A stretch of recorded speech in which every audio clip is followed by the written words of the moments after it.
I'm telling you, all this Coca-Cola with coffee, it's good, Ugh. but it'll come out your butt. Just looking at that makes me feel like I have to poo, dude. You should do it, dude. They have caramel, vanilla, and dark blend. The dark blend is clearly the worst. The vanilla's good and the caramel's good. Is that the dark blend? Yeah. Let's see. On days that I drink coffee and pop together, like that's just chemical X right there. It just fucks me up. So to drink them both at literally the same exact time, is I might as well just drink it on the toilet. Yeah. You know what chemical X for me is, Jake? What's that? General Tso's chicken and Chinese donuts from Maine Moon. Sometimes I miss Maine Moon. The Maine Moon donuts are like instantaneous butt bombs for Hunter. It's not just the donuts. It's only because I've tested it. I've done both separately. Nothing. But it's when they both double-blind studies. The catalyst. Both two control groups in my stomach, and they just make the worst poops of all time. Oh man. Midori's in the corner playing like fucking Mask Off on her little flute thing. Showing you her drawings. Yeah. That's a weird place. Yeah. I wonder what happened with COVID for them. Gonna poop your pants, never take a nap. They're probably still fully in effect, not changing anything, because that's like their MO. They didn't follow violations. The one older Chinese man was just walking around on the grill barefoot.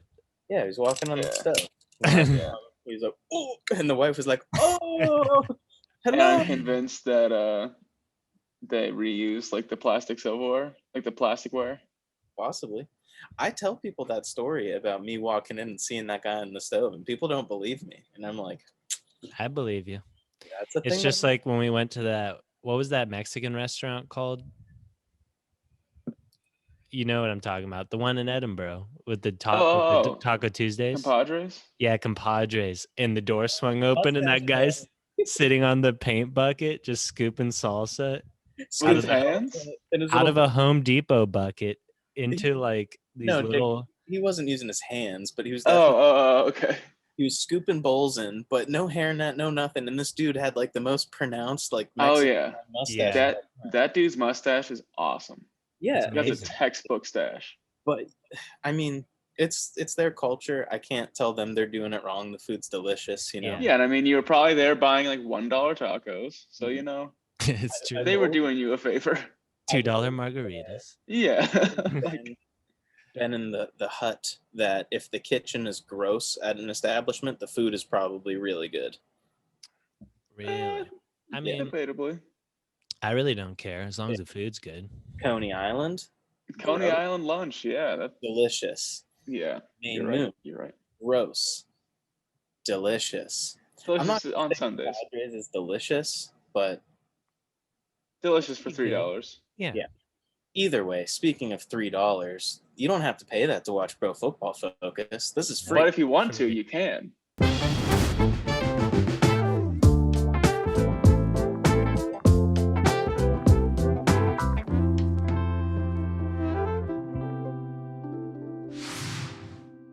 Yeah.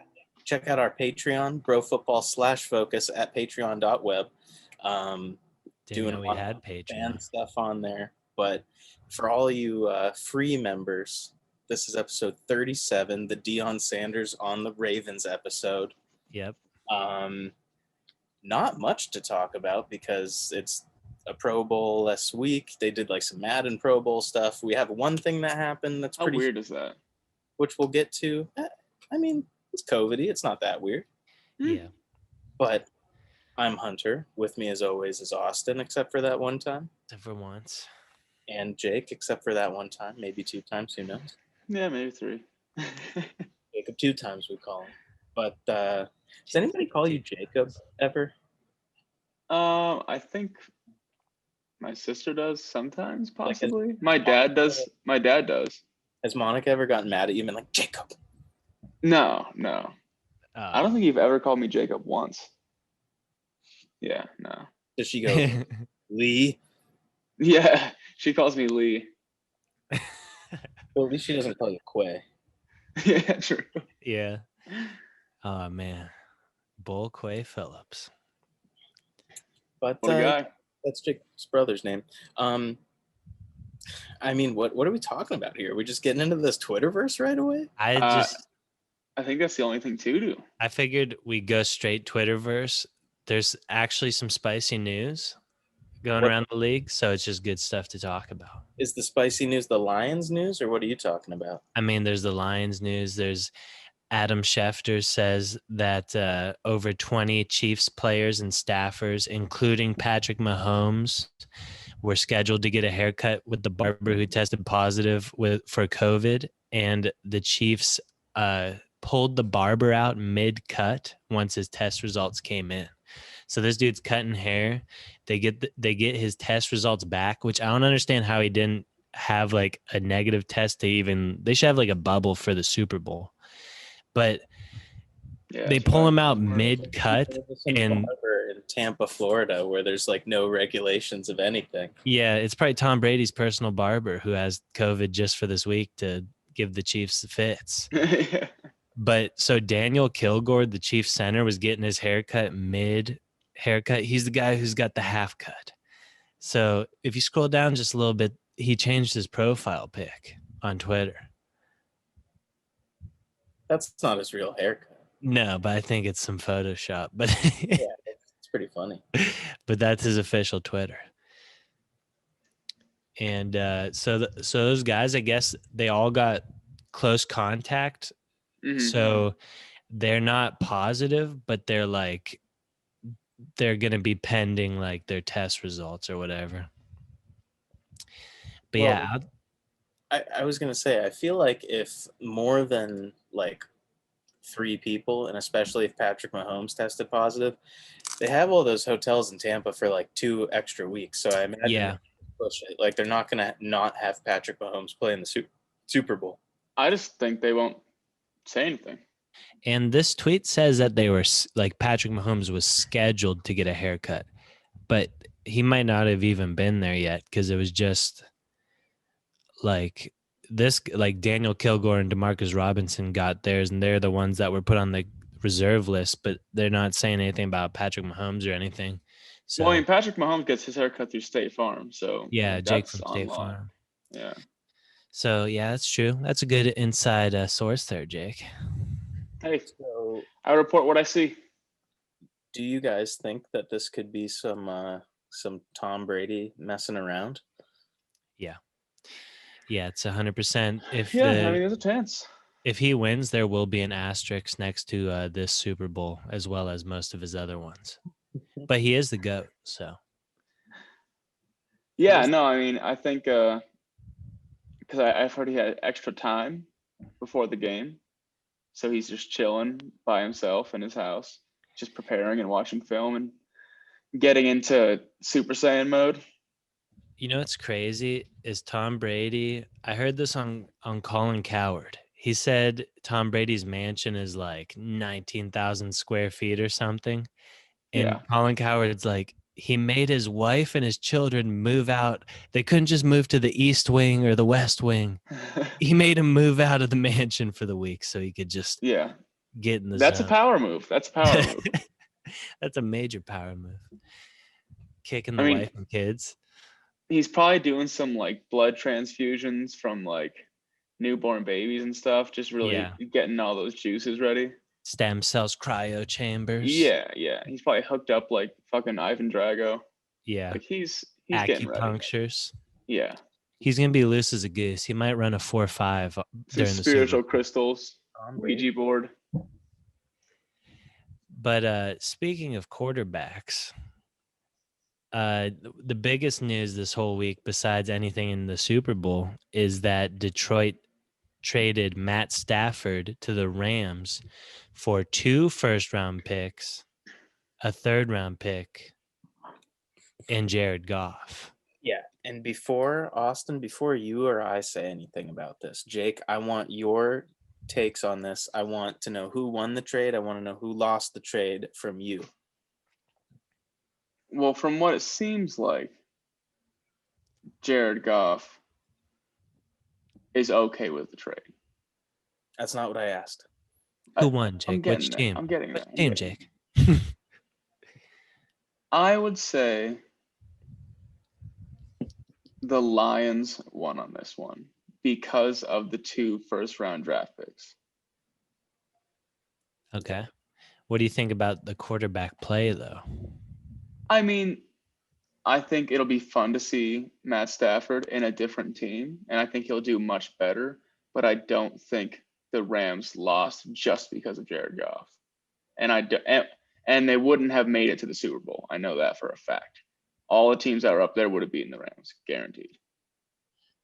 So, Jake, do you think that Matthew Stafford is worth 2 first-round picks, let alone plus another quarterback? No, I don't think 2. Maybe like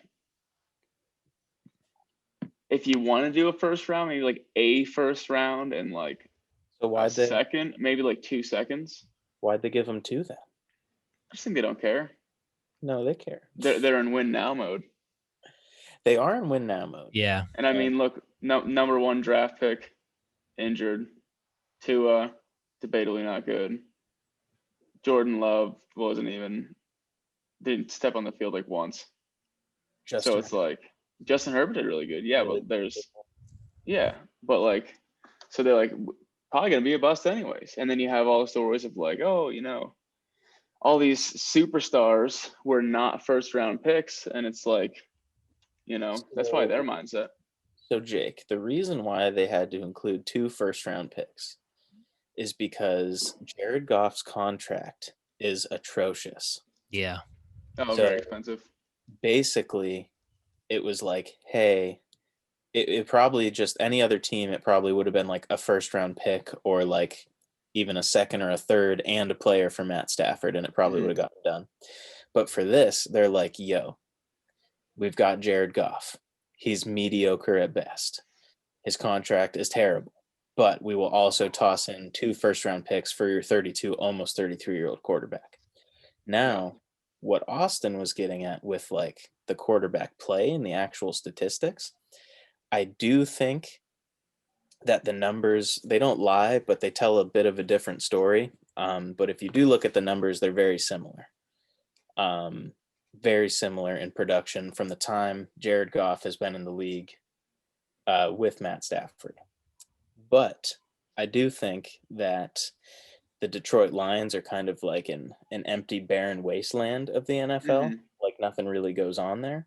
So I do think it's definitely a good deal for the Rams that they can dump that contract. Sean McVay apparently just doesn't like drafting people because he hasn't been for years. So yeah, it's a pretty interesting trade because if you think about it, the Rams, like you said, they haven't drafted anyone first round for years, and they've kind of hit on their second and third round picks and stuff, but they don't really have any glaring needs. Like their wide receiver core is really good. They got Aaron Donald. Their defense was number 1 last year. They didn't really lose anybody too big. I think they might lose like Johnson, the safety, but their line's pretty good. Like they got young running backs. I think their O-line could use some work. But it's like they don't really need a first round pick. And I don't know if they'll get like a game changer late in the first round where they would have picked. But yeah, getting rid of that salary cap.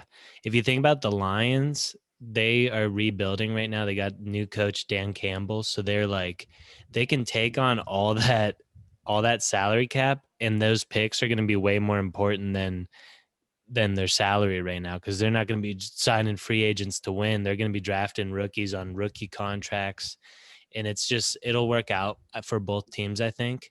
And they play each other next week. Jared Goff can be biting people's kneecaps off. Yeah. I don't really see, if you think about it, like Jared Goff is a California boy who is playing in Los Angeles, and playing with Sean McVay, who's like one of the most innovative, genius, young offensive coordinators of all time. And then he got traded to Detroit, and he's like literally in the Stone Age right now. Like Dan Campbell is just like PC principal, like frat dude, like we're gonna bite their kneecap, like just like. But see, what if that type of integrity just really unlocks them? Like, he's already got the cool California swag, but he needs some of that Detroit toughness. Yeah, exactly.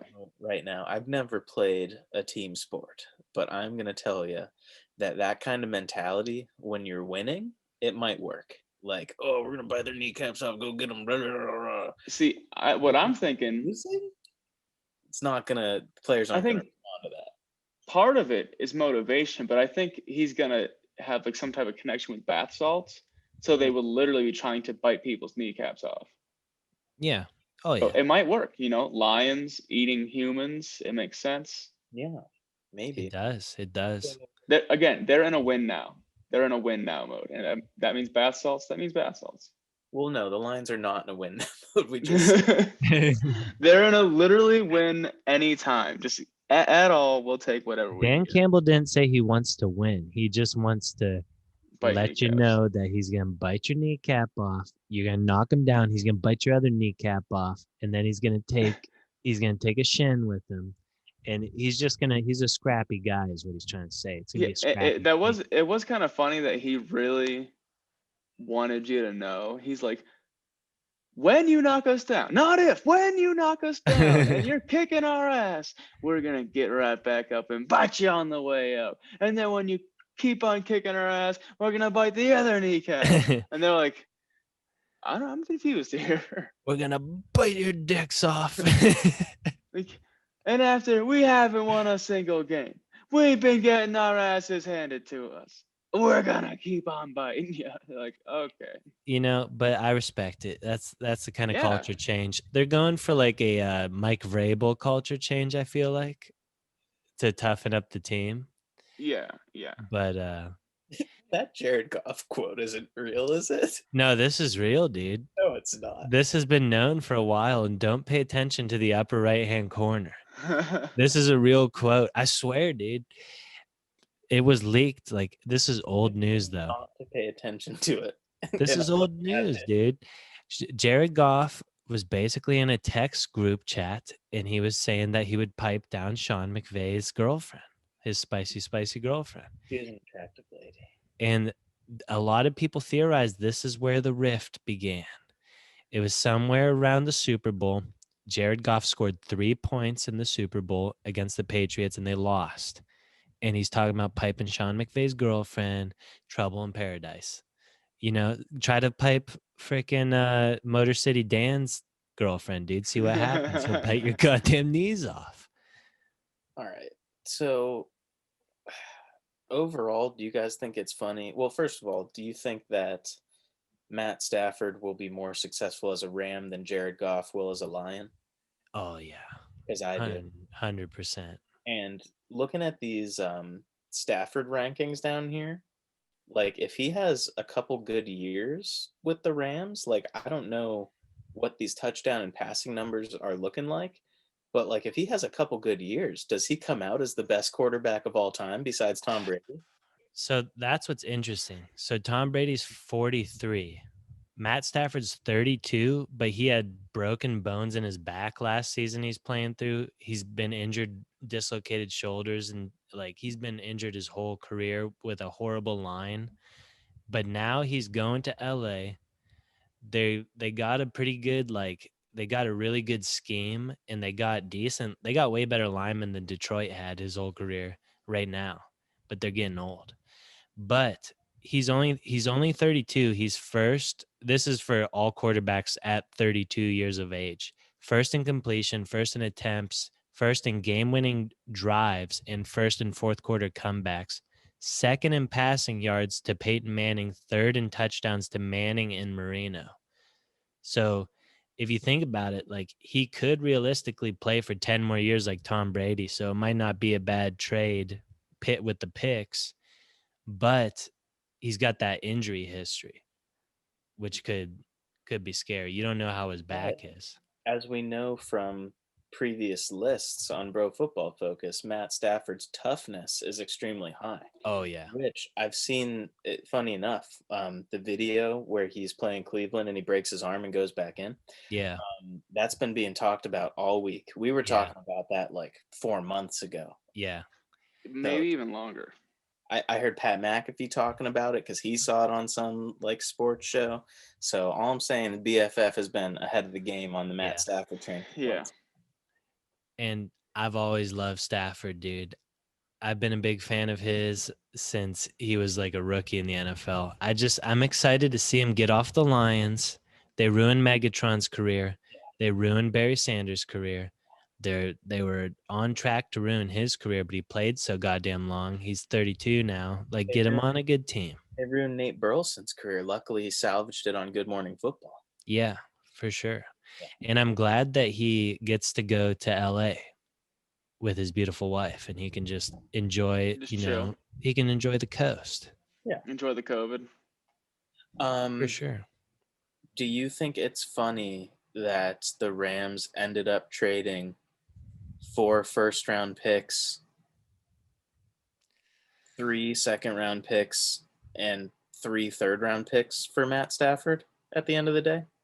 Are you saying like with the Jared Goff trade? Oh man, yeah. But I don't think. Yeah, I mean that's horrible draft management. But I don't think McVay was there when they traded for Goff. I don't think McVay was there. No. So I mean, you can only do with what you got. Jeff Fisher making the decisions, but I do think it's going to be interesting to see Jared Goff not with a mastermind calling the plays. Not saying that Dan Campbell isn't a mastermind, whoever's going to be calling the plays, but Jared Goff just free thinking out there. I think it's going to look like a slam out of the park for the Rams when we see Jared Goff playing on the Lions. What if he pulls an old like Tom Brady, Bill Belichick, where McVay, he's taking all the credit. Jared Goff goes over there, goes right to the Super Bowl. I mean, Austin, we've seen the mic'd ups where like Jared Goff is like. All right, so think about Jared Goff like on mic'd up, and then think about Tom Brady and like the passion and the fire that he has. And Matt Stafford. Yeah. Oh man. Yeah. Yeah. 2 different breeds of human beings. Absolutely. I will say I definitely could see Dan Campbell coming out with some like double tight end power eye backfoot, no fucking wideouts at all. It's like, just gonna run it down your fucking throat. H back, heavy right, like fucking. If we get 3 yards of play, I'm gonna go for it on 4th every time because we will get the first. If you had to pick a franchise that you didn't want to run in the NFL, it would be a toss-up between the Texans and the Lions. I'd say it's just the Lions for location and uniform. No, I think you got to toss the Texans in there too because they're in a worse on paper draft cap and everything, like draft capital, regular capital, actual players on the team. Deshaun on paper, Watson. I think the Texans in a way worse situation than the Lions, but the Lions just that history involved and just the history of Dookie. The Lions are in a good situation theoretically, like for the future. They are, but I don't think they have the right dude at the helm. Speaking of right dude at the helm, did you see the press conference with the Eagles' new guy, Nick Sirianni? No, but I'm looking at his face and it looks pretty funny. No, dude, you got take some time to watch this. Yeah. Why? What's funny about it? It's just this. Okay, so imagine you're just walking down the hallway, minding your own business, and someone says, "Hey, you need to do a press conference right now," and they grab you and toss you up on the fucking podium, and you just are just putting it together. Like he's looking at her like, "Oh, okay, Eagles, all right, yeah. So we're gonna do things. Our scheme's gonna be really easy. Like we're gonna dumb it down. It's gonna be easy to learn. Yeah, it's gonna be hard for them to understand. It's gonna be hard for them to understand. Easy for us to understand. Yeah, it's so funny, and it just like that has to just enrage fucking Eagles fan. Like you go from Super Bowl coach Doug Peterson to this guy, like fuck. He's just like groveling the whole time. Dude, I don't think Doug Peterson's a bad coach. It looks like they just got a dude in who like was gonna take all the shit that Carson Wentz was gonna give, you know? I feel like Doug Peterson was probably like, no, Carson, you're stinking, so we're gonna bench you for Jalen Hurts. This guy's just gonna let Wentz play. Well, I know Peterson had beef with the management. Like one of the arguments that he got into when he got fired was like they were trying to tell him like what to do, and he's like, "Nah, I won a Super Bowl." Like he's like, "I'm running the ship." Like I'm not doing. He told the owner like, "I'm not doing what you're trying." I think it might have been a Carson Wentz, Jalen Hurts, like start Carson over Jalen Hurts or something like that. Yeah, they look like they just got a dude without a spine to come in. Yeah, we'll take this guy. He'll do what we say. He doesn't know how to give presentations. All right, so that's a pretty big part of being a head coach, like getting up in front of an entire team of these hosses. Yeah, literally every fucking week. Yeah. Who do you think has the better season next year, the Lions or the Eagles? Oh, man. I mean, Eagles, right? No, it's the Lions, dude. Yeah. On paper record, like you think that the Lions are going to have a better record? I don't know about record-wise, but I'm saying like in game, because the Eagles are going to have the easy division. But the Lions, I feel like you're not going to want to play them because they're going to be biting your kneecaps off, dude. The Eagles, they're going to be running a simple offense, simple defense, hard for us to understand, but, easy to learn for them. And I just am not intimidated by that the way I am with the kneecap biting. Are you intimidated by Aaron Donald? Yeah. Are you intimidated by the fact that he has 456 pressures since 2016? The next closest defensive lineman has 302. Yeah, that's pretty insane. That is. He's the best player in football, hands down. Hall of Famer. Yep. Yeah, for sure. So PFF they're still tossing out a bunch of these. They're just putting up like a team's best player and then Deshaun Watson and a couple draft picks, and they're like, "Is this a good trade?" Wait for the coming weeks to see our bros versus the pros video. But PFF is not necessarily who you should be listening to. Like this one that they got right here. They got Deshaun Watson. Quit fucking around, okay? Trading the Niners for Nick Bosa and 2 first-rounders. I just think that's silly. Yeah, I think Nick Bosa is like one of those guys, like you'll never get an opportunity to draft like a Nick Bosa or a Chase Young type of like edge rusher that's just so young and immediately good. Yeah.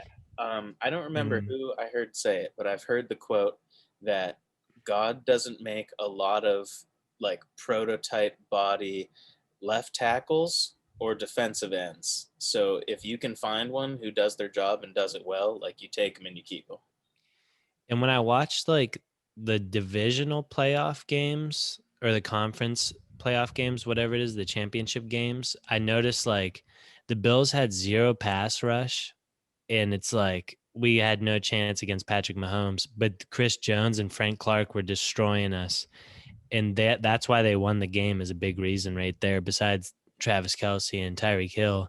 And then you watch the Bucks versus the Packers, and they got JPP and Shaq Barrett and Vita Vea and everybody. It's like the defensive line play, like Tom Brady threw 3 picks and they still won because their hosses are getting sacks. If you're getting pressure on the quarterback, it makes everybody else on the team look better. Like all the defensive backs look better. They're getting like coverage, sacks, picking off crazy stuff because quarterback's doing crazy stuff. But yeah, I don't know. I do think Deshaun Watson is, besides Patrick Mahomes, probably the best quarterback under 25, 26. So yeah, but I'd rather have Jimmy G and Nick Bosa than no Nick Bosa and Deshaun Watson. I think I agree with that. But to be fair, Austin, we have never seen Deshaun Watson. He's only ever had one weapon, really. He's had DeAndre Hopkins before. Yeah. Last season, the first season without DeAndre Hopkins, he has his best season ever because he's spreading the ball around.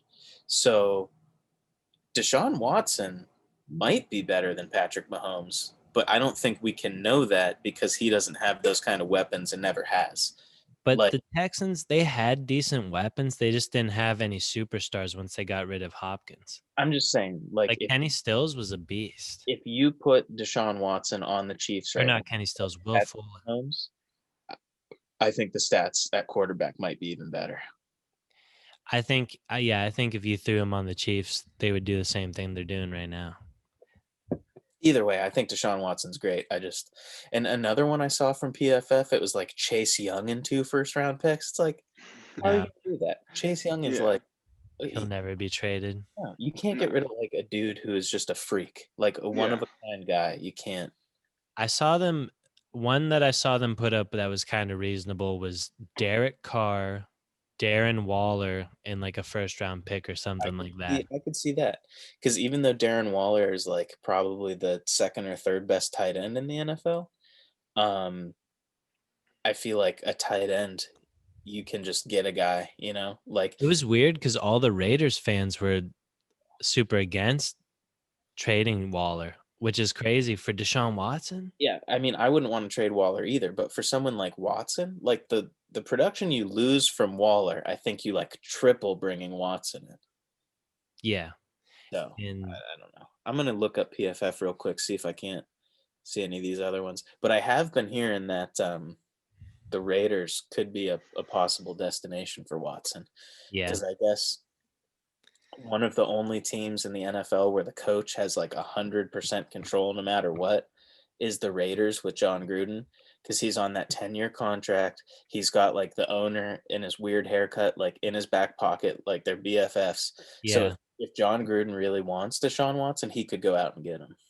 Yeah, I heard that Gruden had like Mayock is the GM, but Gruden has all the end of day power. Yeah, he's got all the final say.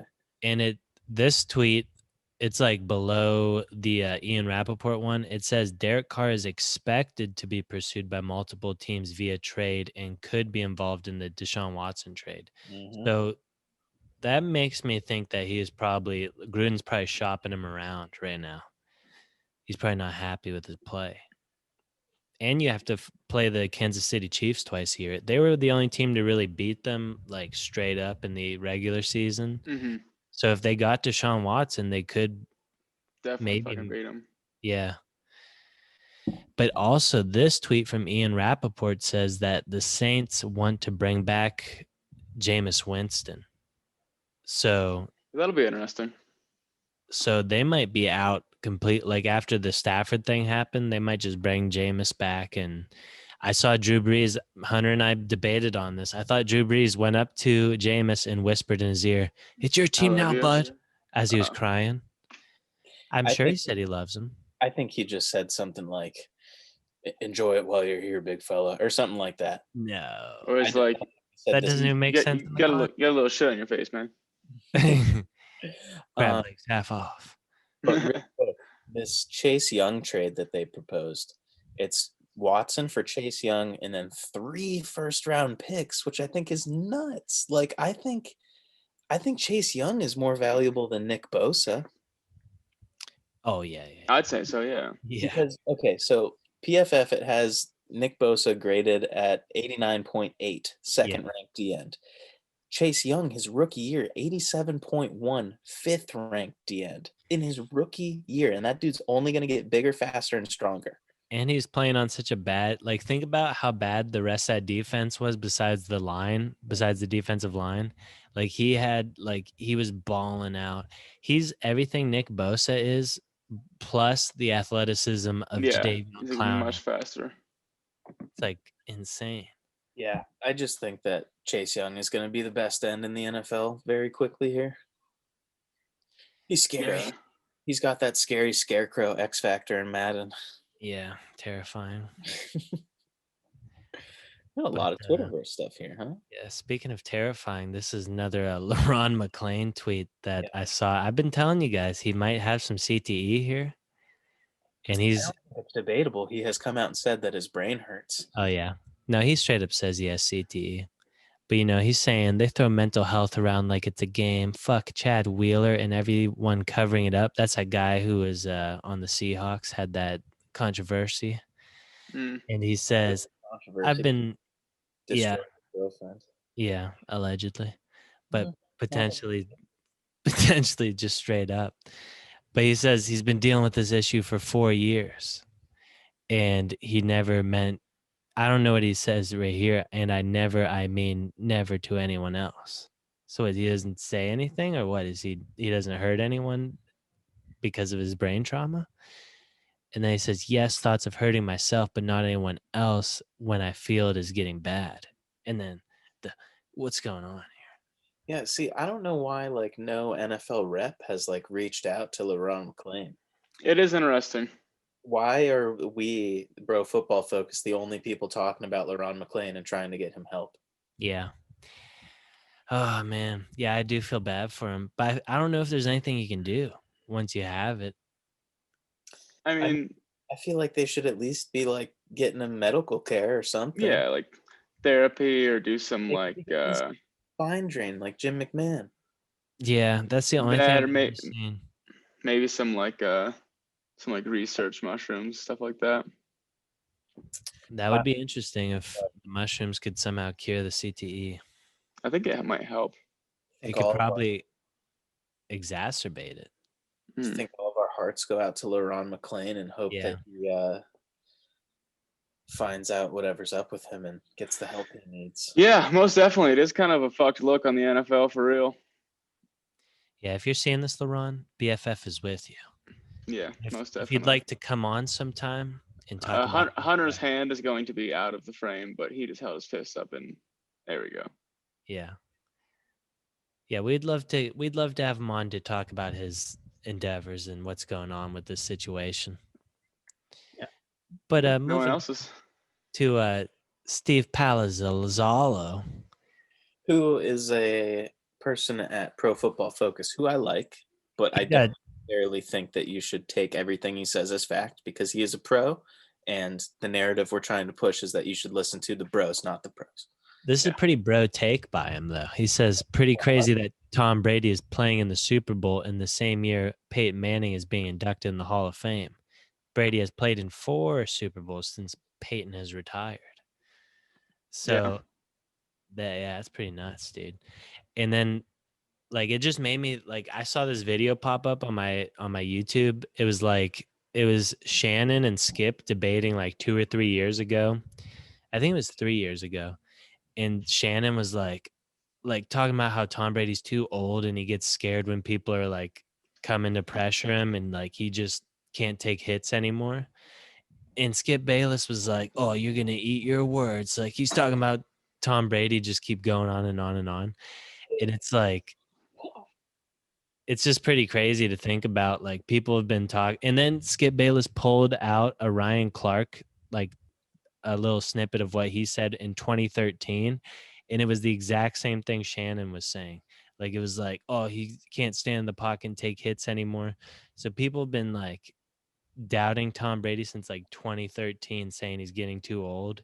And like, it's just, here he is like 9 years later, or would that be 8 years later?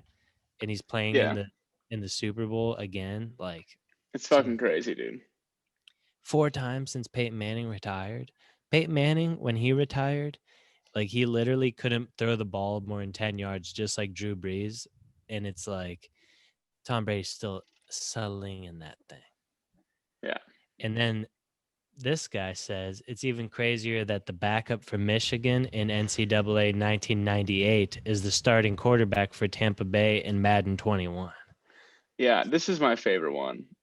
I love this. It's like literally like fucking 64-bit graphic and then next gen 8K fucking wild shit. Like we could have been 3 years old and like our dads could be playing NCAA 98 using Tom Brady. And here we are. We could still use him 2 or 3 years from now. He's gonna be the next couple Maddens. Like did you guys see Tom Brady's response to that tweet? No. It's actually pretty funny. So I think what Tom Brady uses is like, it's a picture of him from what I'm assuming is like the Met Gala, and then the other side is like a court drawing from him. I think it's when he was at like the Robert Kraft thing or something, and it's just like ugly looking Tom Brady, and then the other one is him just looking smooth, but it's very reminiscent of these two pictures. Oh, that's hilarious. Did you look it up, Austin? No, but I'll take a look at it. Yeah, it'll probably be right on his Twitter. But under that, I dropped a little Steve Palazzolo thing. I don't know if you guys knew, but he had a career in minor league baseball. I actually did. That's where I recognized the name. I had no idea. You're a big fat liar, Jake. I mean, he probably played at Cooperstown Dreams Park. Probably. You're basically Paul Giamatti. That's how big of a fat liar you are. Yep. In the courtroom drawing of Tom Brady, he looks kind of like mean and scary. Maybe like a Star Wars character of some kind. I can't quite put maybe one of those cloners on Camino. Ooh. No, something. He looks like something. No, he doesn't. Like one of the big, tall, like Camino guys. No way. What does he look like? Maybe something from Men in Black. You guys figure out what he looks like while I find some good Packers merch for the week. Okay. I'm gonna look. Maybe E.T. E.T. Maybe. You think he looks like E.T.? Look up a picture of E.T. right now on Google Images. I know what E.T. looks like. Here, you know what? I can put a face to a face. I just got to see it. When I drop the side by side of E.T. and Tom Brady in that picture, you'll see what I'm talking about. He might pull some Reese's Pieces out of that little pocket on his suit jacket. He looks like. Ooh, that's tough. Definitely look like he has some sort of disability. Jake, he kind of looks like Ramsey Bolton, no? No. No. Yeah, I'm looking at the picture right now. You're looking at the courtroom drawing? Yes. You don't think he looks like Ramsey Bolton? No. Okay. No, he looks like. I don't even know, honestly. It looks like a court drawing, and maybe somebody did like a shorter-haired Brad Pitt from Fight Club. Brad Pitt from Fight Club? Oh, get out of here with that one, Jake. You said E.T. Are you fucking kidding me? Look up E.T. and then put a side by side. Are you kidding me?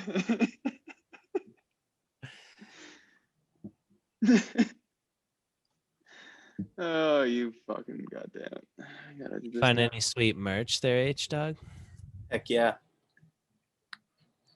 I had to go full screen for a sec so I could take a peek, snap a shot of it. You got to figure out where that. Jeez, got the hiccups. There you go. There's a fucking sound effect. What? I agree. Actually, he looks just like E.T. Thank you, Jake. It's not that far off, Jake. Like, yeah, acting like I'm absurd. It looks exactly like. Yeah, no, honestly. He with some gray hair. So I popped in some Packers merch for the week if you guys want to go down there. Oh, yeah. So on this week's edition of Packers Merch of the Week, there's a silicone muffin pan. And you can put your muffin batter in there. And when they're done, they bake into the shape of the Packers logo. But what does the top look like? That's what it looks like. What do you mean? No, the bottom's going to look. Yeah, the bottom will say Packers, but the top is going to be like a weird shape of butt. No, it's a standard muffin top. That is the top, Jake. That's not the top, yo. Yes, it is. You just pull it out, and that's what's going to be facing up. I promise you. It'll all pour out of the bottom. Yeah, Hunter, you can't bake muffins upside down. Oh, my God. Hunter has no idea about the rise. Yeah, Hunter's never baked a thing in his goddamn life. That's not true. I baked bread in foods class one time, and we had to baste the outside with egg whites, and we did it too much, and we made scrambled eggs bread. I've seen Hunter bake some brownies one time. I've seen you eat some of those, and we didn't see much of you. Yeah, well, maybe if we had this Packers silicone muffin pan to evenly distribute the mix. Honestly, those would be great for brownies and not for muffins. Because at least the brownies will stay level and it's not just going to be like a fucking thing on the top. Yeah. You could probably cram some like M&M cookie dough in there. Oh, yeah, totally. Totally. You could probably even make some like ice cream sandwiches, put it in the freezer. That silicone tray, guys, that can survive up to -76 degrees. Holy shit! Need that living in Fahrenheit or Kelvin? Fahrenheit. Oh. The fan pan can be used to make muffins, cupcakes, mini quiches, cookies, gelatin, dips, or even Mini quiche for the punch bowl. Oh, actually, that would be dope. That would be pretty cool. The ice cubes? Yeah, they look like little miniature. They had a specific fire ice rings. cube one. I went with the muffin pan. But these would be bigger, you know? Yeah. The bigger Pretty the big ice cube, the fancier the drink. You want a bunch of little ones or one big one? I do enjoy one big one. Yeah, definitely. The circle ball? Yeah, totally. Yeah. But, I mean, get some liquid nitrogen out. Anything else you guys can think of before we get into everybody's favorite thing? Well, I mean, we could talk about our predictions for the game. Oh, the Super Bowl. Yeah. Okay. Yeah. You want to start it off, Jake? Yeah, sure. Overall, I'll drop the big one first and then the little one second. I'm going to say, just relax. The big one? I'm going to say, yeah, the big one. Who's going to win? I'm going to say, I think the Chiefs are going to win. We'll say 37 to 31. Wow. High scoring game. It's definitely going to be a high scoring game. That's what you'd think. Yeah. But the little ones, I think the Bucks will score first. I think the Chiefs will score last. I think MVP will probably be Patrick Mahomes. And I think the Gatorade will be purple. Okay. Gatorade. You wildin', Jake. Yeah, what's up? All right. Well, I don't think that. What do you think, Ray? So here's the thing. Do I do what I had to do with the Bills? And do I do the negative ether pick to get what I want? Or do I say what I think? Well, is the news having you go to Kansas City every weekend? No. Okay. Okay, so I want the Buccaneers to win, right? Okay. Yeah. Because I want Tom Brady to win. Okay, fair enough. But on paper, it kind of seems like it's pretty hard to beat the Chiefs. So I think paper says the Chiefs win, but my heart say the Bucks win. It's in Tampa. I'm going to say the Bucks win.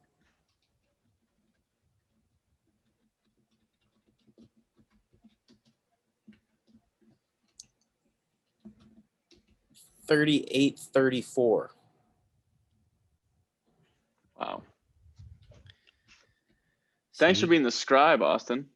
You guys think these are going to be real hot games, huh? You know what? Oh, yeah.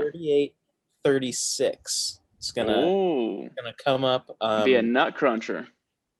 Devin White and or JPP is gonna get a safety on Patrick Mahomes, and Stephen Shea is gonna say JPP. Yeah, JPP, you know me. Yeah. So, Hunter, are you putting your bet down for a safety? Are you going to play that Super Bowl square? No, I am on some Super Bowl squares, though. That's for sure. Oh, I mean, you are a Super Bowl square. No, I'm not. Jerk. No. All right, Austin, lay it on us. I do agree that the paper may say the Chiefs, but my heart is saying the Bucks because I fucking hate the Chiefs now, dude. Once they beat the Bills and Chris Jones was smacking some dudes around, they're playing a little dirty and they're being cocky. And I'm seeing the fans on Twitter, the Chiefs fans are the new Patriots fans. They just bandwagoned over and they're just throwing hate all over the place. So honestly, I want to see the dynasty get crushed right here by legendary Tom Brady on his way out the door. And I want to see him just waste 1 year of all these guys' primes. Travis Kelce's getting a little older. Tyreek Hill, he's a speed guy. Maybe he loses a step in the next 3 or 4 years. Patrick Mahomes, he's going to be around for a while. But I just want to see them waste 1 year. And then I also think the Chiefs are missing Their left tackle ruptured his Achilles in Eric Fisher. Their right tackle has some kind of back injury. He's not going to be playing. And their center has half a haircut and potentially COVID. And I think that line has to go up against JPP with all three fingers, and Ndamukong Suh, Vita Vea, and Shaq Barrett. And I think that's going to be a lot of pressure. So ultimately, I think the Bucks are going to win. I'm going to say 27-24.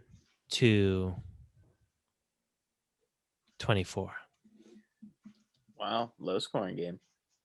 Yeah, I think it's going to be a lower scoring game. I think the Super Bowl's I think you can't really light it up in the Super Bowl. Everyone's too nervous and they have poop butt. But if there is a Super Bowl to light it up in, it's going to be with the guy who's been to 10 of them and the guy who just won one and is a fucking savage. So yeah. He is a savage, that's for sure. Does it look like Andy Reid's diddling me from behind? Kinda. I hope you can somehow get a picture like that.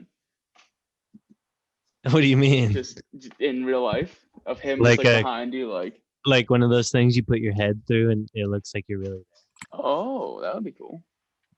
But okay, so this week's fun game of the week is top 3 NFL trios or big threes.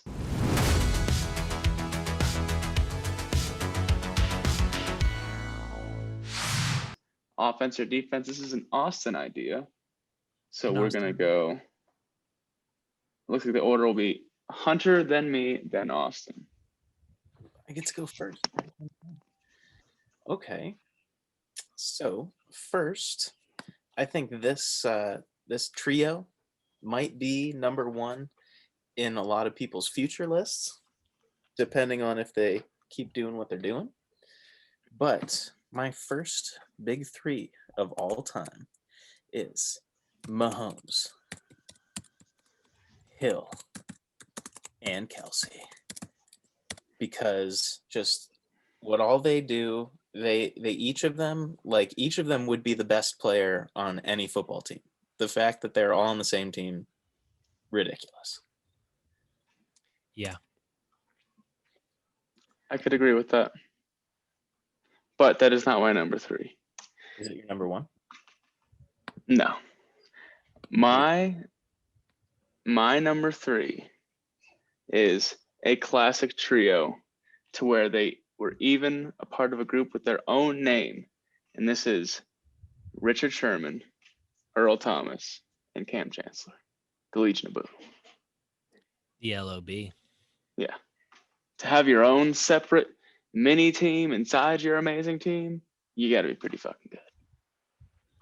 Yeah. Can't argue with that one. Cannot argue the Legion of Boom being on people's lists. The Boom. The Legion. The Lobe.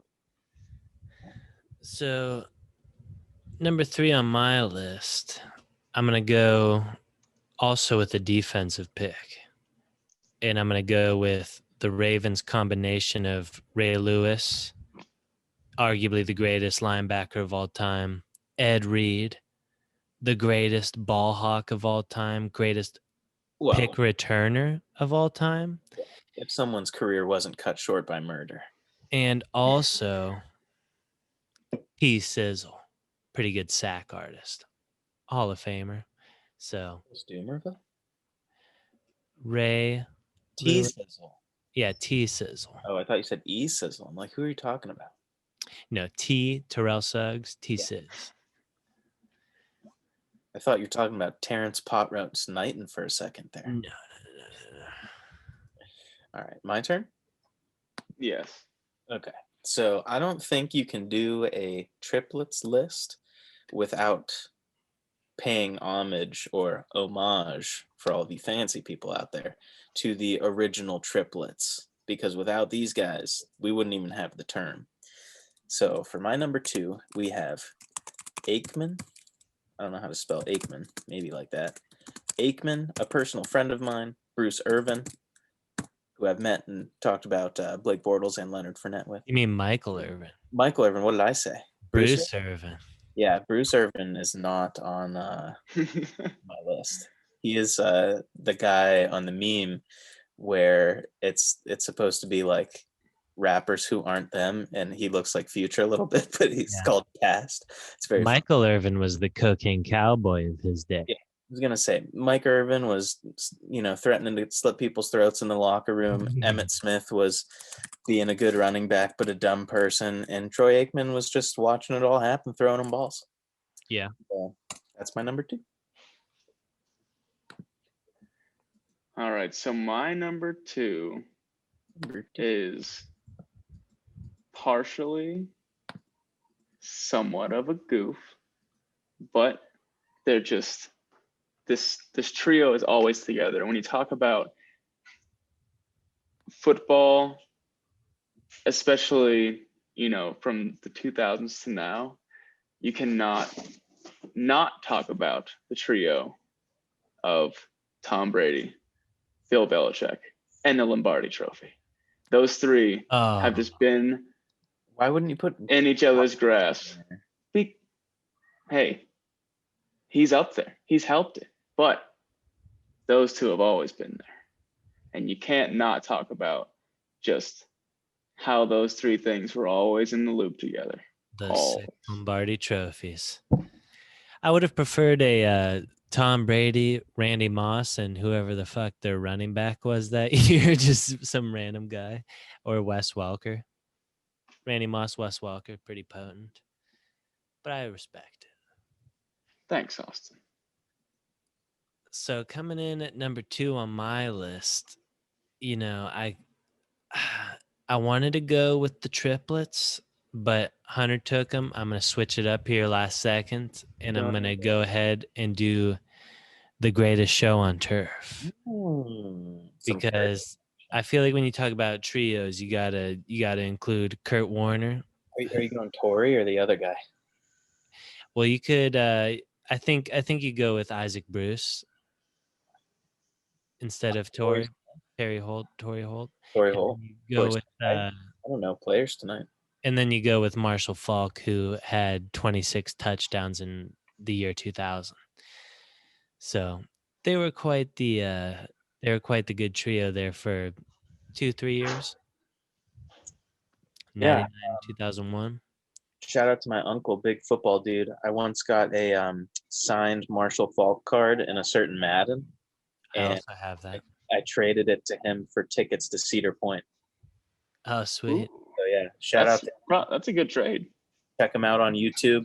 Tom Finds Treasure. He checks out coins. I actually did check him out. Wow. Way more subs and a user base than we do. So yeah, he's in my suggested friends, so I took a look. He likes football. We should get him on the cast. I don't think he could do it at this time, but definitely maybe sometime. Yeah, off season maybe. And we can do his channel and find some treasure. Yeah. You guys would have to come here, but we could definitely go to some banks. Actually, you guys could just go to banks by yourself, ask for $50, and we could all search through buckets. Oh, I thought he dove and found stuff, dug up. He goes to a bank with $1,000. He gets 2 boxes. Jesus Christ.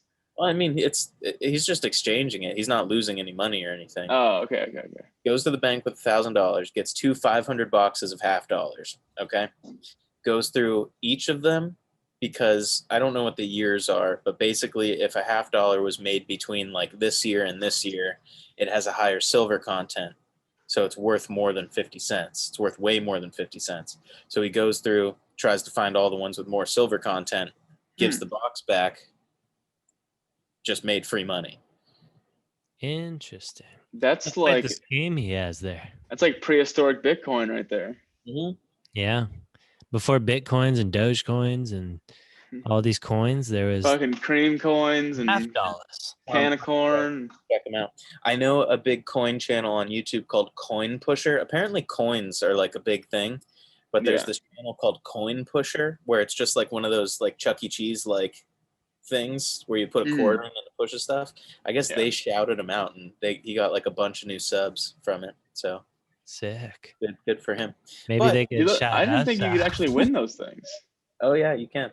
They just have live streams of people just pumping money into there.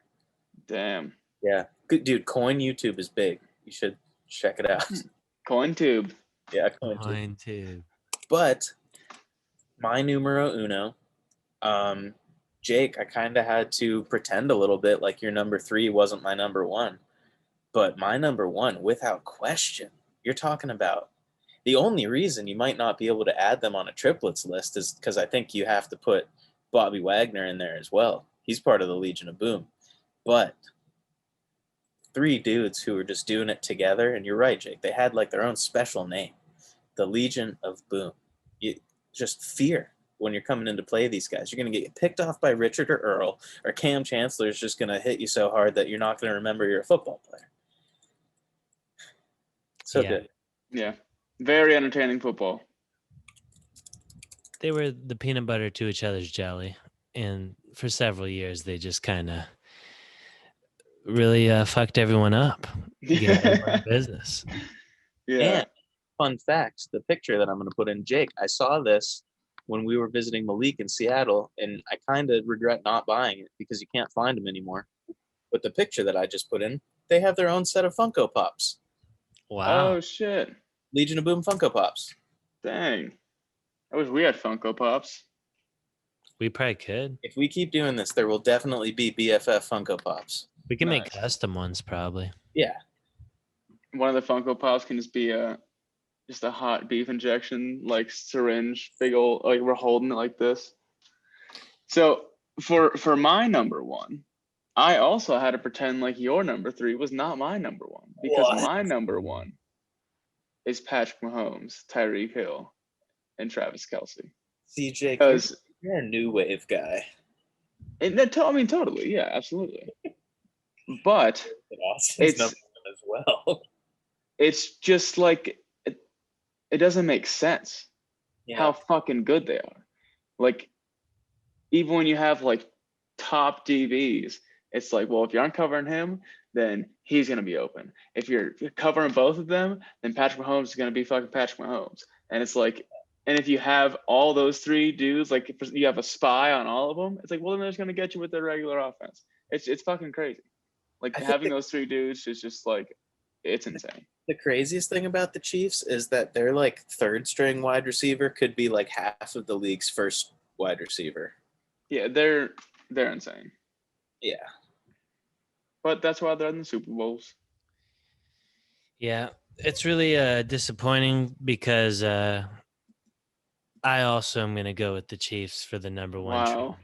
And it may be recency bias, but it's literally, it's a formula that has not been stopped since it has come into the league. Like, they got knocked out of the playoffs by Tom Brady 2 years ago or 3 years ago, but that was because Patrick Mahomes didn't get another possession because the game was ending. Like, if you give, they will score. They will outscore you 100% of the time as long as there's a maximum amount of time to do it. So not relying on their defense, like Travis Kelce is unstoppable. He is the best route runner I've ever seen from a tight end.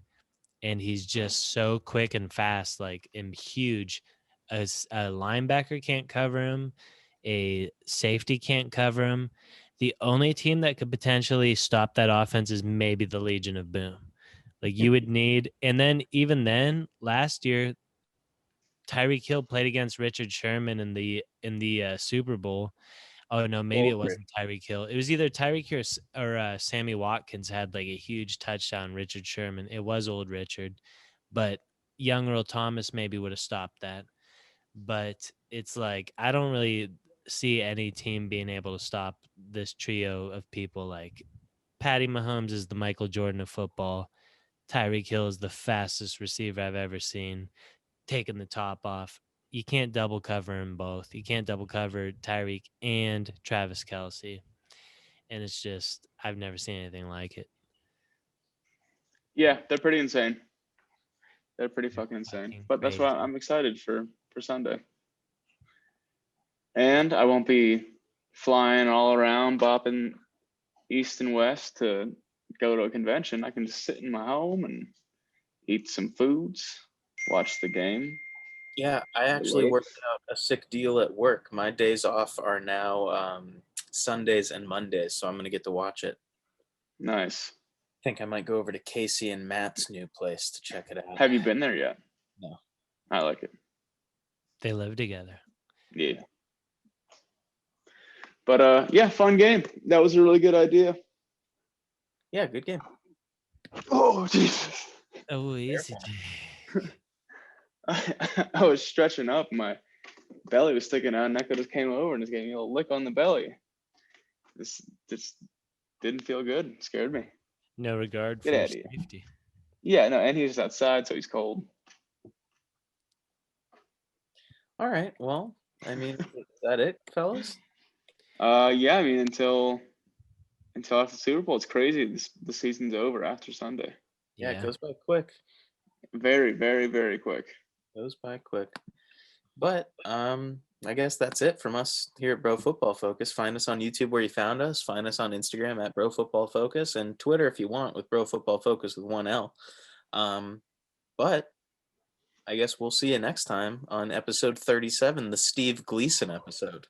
Steve Gleason? No, it'll be episode 38. This is 37. This is the Dion and the Ravens episode. You know what? You're right. I don't know why. Stephen Glass. Right. It'll be 38. The who was that shitty running back for the Patriots? Who was number 38?